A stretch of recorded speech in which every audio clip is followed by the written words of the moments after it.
Well, hello to you and welcome back. Glad you've tuned in, and I hope that wherever you are, you're having a wonderful day.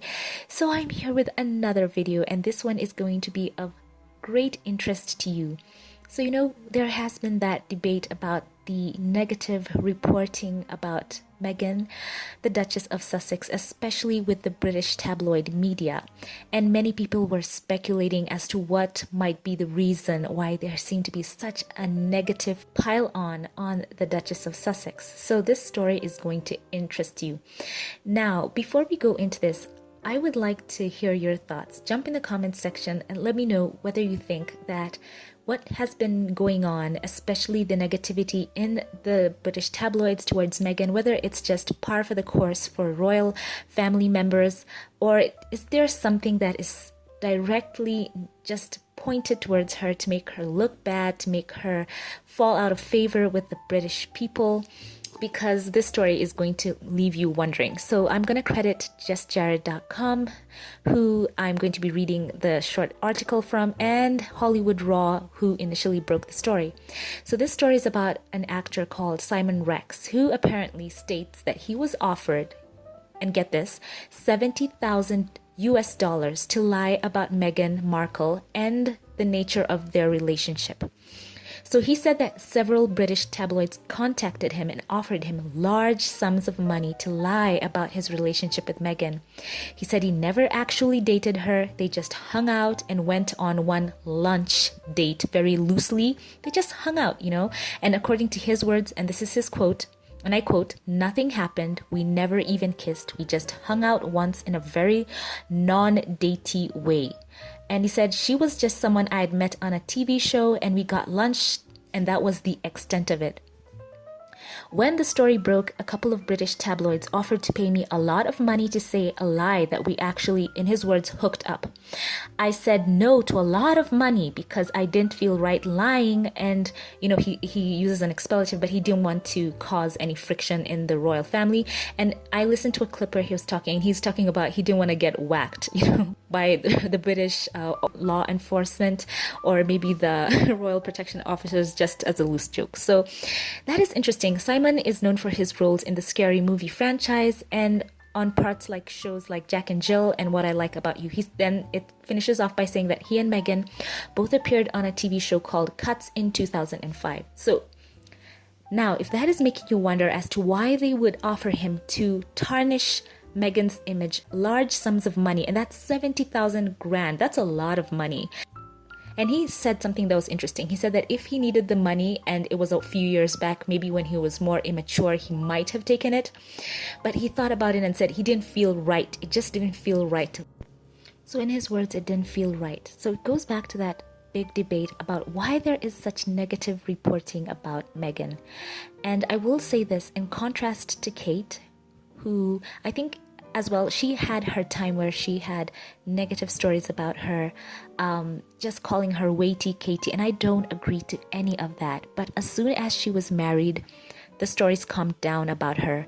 But it seems for Meghan that they have excused a large amount of nastiness towards her. And they say it's just par for the course. But I would like to ask you, which other member of the royal family has had estranged relatives being paid to talk about them every other time? Which other member of the royal family has had those same relatives flown out on your wedding week to stress out the bride? Who else has been treated like that? So it's so sad that they have been pursuing her in this negative way. And I think that is why Prince Harry and Meghan have stepped away. And I think what I will say here, they'd never stepped away from the royal family. They wanted to continue serving the Queen.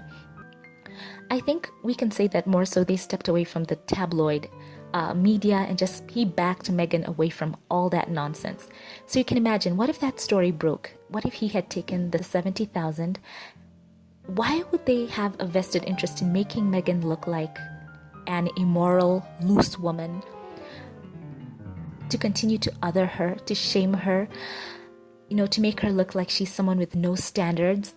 Why would they be invested in making her out like that towards the British public and in effect causing them to pity Harry for being, dragged into a loose woman's net, so to speak? It's just so sad. And it does bring you back to that BuzzFeed article where they talked about the comparisons between how they have reported on Meghan and how they have treated Kate. They talked about how she was cradling her baby bump in a strange way. They talked about the avocados, how Prince William gifted Kate avocados and it was a marvelous gift, but Meghan, hers was linked to some human rights situation. You know, so doesn't it make you wonder about that initial article that came out about apparently Meghan made Kate cry at Princess Charlotte's fitting and that she was rude to Kate's staff? Doesn't that now cast serious doubt about all those stories and their credibility? I think it totally does.